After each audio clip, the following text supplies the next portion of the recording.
আসসালামু আলাইকুম ওয়া রাহমাতুল্লাহি ওয়া বারাকাতুহু। যে যেখান থেকে এই ভিডিওটি দেখতেছেন সবাইকে জানাই মনের অন্তঃস্থল থেকে ভালোবাসা এবং অভিনন্দন। দর্শক বন্ধুরা, আমাদের বাংলাদেশটা কোথায় যাচ্ছে বা কোন দিকে যাচ্ছে? ডক্টর মোহাম্মদ ইউনূস যদি এই মুহূর্তে সেনা প্রধান বা ওয়ার্কার বা সেনাবাহিনীর কাছে যদি ক্ষমতা হস্তান্তর না করে, তাহলে বাংলাদেশটা অচিরেই শেষ হয়ে যাবে। আমি কথা বলতে চাই আওয়ামী লীগ, বিএনপি, জামায়াতে ইসলাম বা আদার্স অন্যান্য যে দলগুলো আছে তাদের উদ্দেশ্যে। বর্তমান বাংলাদেশে যেই সমস্ত অনাকাঙ্ক্ষিত যে ঘটনাগুলো ঘটতেছে একের পর এক, আজ বাংলাদেশের মানুষের মৃত্যু কিংবা বাঁচা মরার একটি বিষয় হয়ে গেছে। আজ সাধারণ মানুষ বাঁচতে চায়। কেন বাঁচতে চায়? কারণ বাংলাদেশের মানুষ তার নিজের জীবনের নিশ্চয়তা আজ মনে করেন পাচ্ছে না। মানুষ ঘর থেকে বের হবে সেটার ভয়ে মানুষ কাঁপতেছে, যে এই না আমার উপর হামলা হয়ে যায়, না এই না আমার মার বুক খালি হয়ে যায়, এই না আমার সন্তানগুলা এতিম হয়ে যায়। এই ভয়ে আজ পুরা সারা বাংলাদেশের প্রতিটি মানুষ। কেন? আমি সর্বশেষ একটা কথাই বলতে চাই, বাংলাদেশের বর্তমান এই সমস্ত অনাকাঙ্ক্ষিত ঘটনা সাথে যে বা যারা জড়িত, আমাদের বাংলাদেশের যে আপনার তদন্ত কমিশন আছে, আমি আপনাদের উদ্দেশ্যে বলতে চাই, আপনারা কি করতেছেন বর্তমান? আপনারা এই দিকে কি লক্ষ্য করেন না? শুধু এটাই না, এই বর্তমান যে আমাদের বাংলাদেশে যে অনাকাঙ্ক্ষিত যে ঘটনাগুলো ঘটতেছে, এগুলোকে আসলে কিভাবে মনে করেন নিয়ন্ত্রণে আনা যায়? আজ সমন্বয়কারীরা কিংবা উপদেষ্টারা তারা যদি চায়, তারা এটাকে কন্ট্রোল করে বা কন্ট্রোলে বা নিয়ন্ত্রণে আনতে পারে। কিভাবে? তারা যদি মনে করেন প্রতিটা গ্রাম অঞ্চল থেকে একদম প্রতিটা ডিস্ট্রিক্ট ইউনিয়ন পর্যায়ে তারা যদি এক একটা কমিটি আপনার নির্ধারণ করে যে এই আপনার ইউনিয়নে কিংবা এই ডিস্ট্রিক্টে এই একটা কমিটি, তিনি হচ্ছে কাজ করবে দুর্নীতি নিয়ে, তিনি কাজ করবে কোনো সাধারণ মানুষ যাতে তার উপরে যাতে জানের হামলা না হয়, এই দিকে বা এই সমস্ত নিরাপত্তা দিবে। এই ধরনের যদি একটা কমিটি করে, তাহলে আমাদের বাংলাদেশে এই যে একটা আপনার হাঙ্গামা দাঙ্গামা চলতেছে, এগুলা থেকে আশা করি অনেকটা মনে করেন সাধারণ মানুষ বেঁচে যাবে। শুধু এটাই না, দ্রব্যমূল্যের দাম এইটা সেইটা আকাশচুম্বী। সর্বশেষ একটা কথা, সেটি হচ্ছে আজ সারা বাংলাদেশের মানুষ তার নিজের জীবনের এবং জানের নিরাপত্তা চায়। কে দিবে এই নিরাপত্তা বলেন? আজ সারা বাংলাদেশের মানুষ একই নিরাপত্তা চায়। যারা নাকি আওয়ামী লীগের কর্মীরা আছে, আজ তারা তাদের জীবন মরণের একটি সংগ্রাম হয়ে দাঁড়াইছে। কেন? কারণ যখন শেখ হাসিনার পতন ঘটে, আপনারা সমন্বয়ক কিংবা বিএনপির বা জামায়াত ইসলামের যে বা যারা আছেন, আপনারা যদি তাদের প্রতি এই হত্যা কিংবা গণহারে মামলা, গণপিটুনি, দখলবাজিটা যদি বন্ধ রাখতেন, আপনারা যদি এই ঘোষণাটা দিতেন যে কোনো আওয়ামী লীগের সাধারণ কোনো আওয়ামী লীগের কর্মী কিংবা নেতা পর্যায়ে যে বাজার আছে তাদের প্রতি বা তাদের পরিবারকে কোনো হয়রানি, মামলা, মোকদ্দমা কিংবা দখলবাজিতা করা যাবে না, তাহলে হয়তো আজ এই বাংলাদেশ এই দৃশ্যটা দেখতো না। আজ কেন সারা বাংলাদেশের মানুষ এই দৃশ্য দেখছে আপনি জানেন? সেটি হচ্ছে আওয়ামী লীগের উপরে গণহারে মামলা, গণহারে হত্যা এগুলো হচ্ছে চালাচ্ছে। এর জন্যই আজ সারা বাংলাদেশের এই অবস্থা। কারণ আওয়ামী লীগের অনেকের আপনার প্রতি মনে করেন দখলবাজিতা, জানের হামলা, মামলা, মোকদ্দমা একের পর এক মনে করেন লেগেই আছে। তার পিঠ দেওয়ালে ঢেকে গেছে। এখন তারকে তো বাঁচতে হবে। বাঁচতে হলে তাকে সামনের দিকে মনে করেন পা বাড়াতে হবে, উপায় নাই তো তাছাড়া। আপনারা যদি এই ধরনের হত্যাকাণ্ড কিংবা মামলা, মোকদ্দমা, দখলবাজিতা থেকে যদি আপনারা নিজেদেরকে বা নিজেদের দলকে যদি বিরত রাখতে পারতেন, তাহলে আজ বাংলাদেশ হয়তোবা এই দিনটা দেখতো না।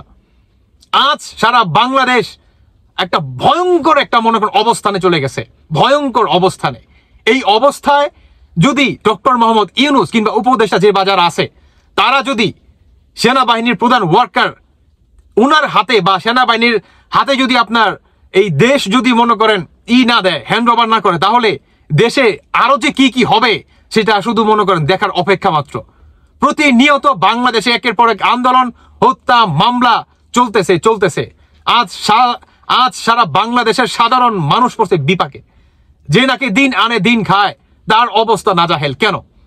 তার সংসার কি চালাবে সরকার?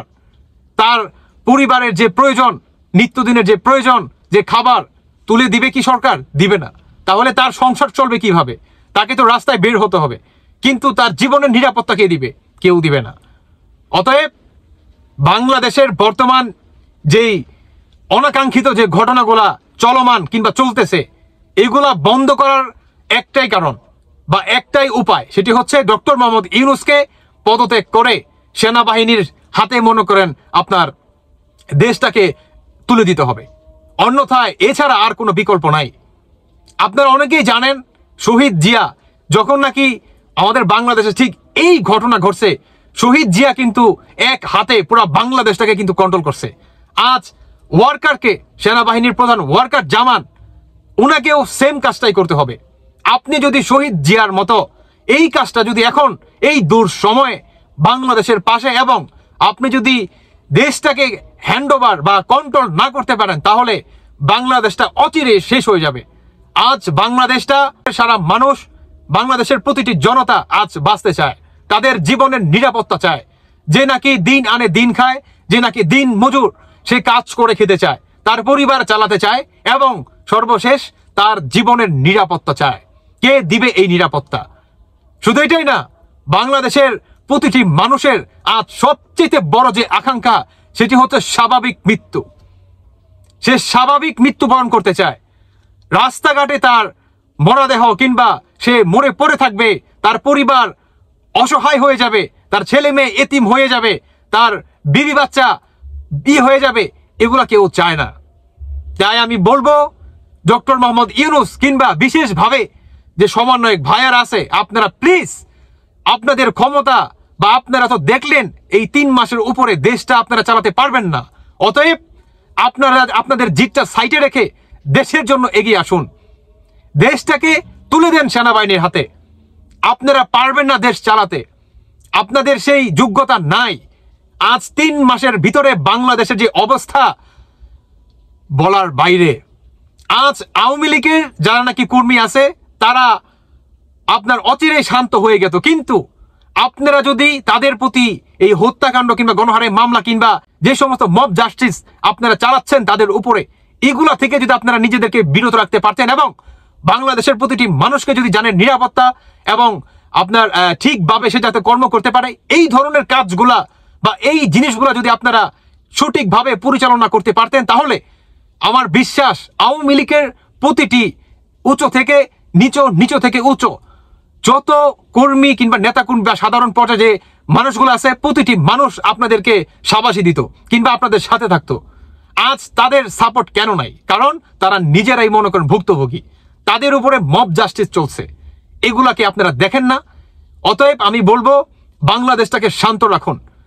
আজ যদি বাংলাদেশটাকে শান্ত করে রাখার একটাই উপায়, সেটি হচ্ছে ডক্টর মোহাম্মদ ইউনূসকে পদত্যাগ ছাড়া আর কোনো উপায় নাই।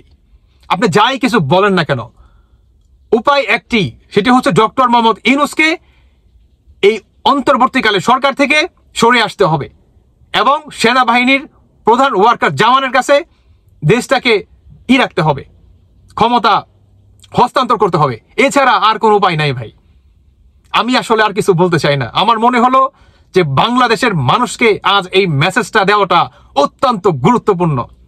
আমি সর্বশেষ হিন্দু ভাইদের উদ্দেশ্যে একটি কথা বলতে চাই, ইন্ডিয়ার কিছু দালালদের জন্য আপনারা নিজের দেশকে, নিজের দেশের বিরুদ্ধে দাঁড়িয়ে যাবেন না।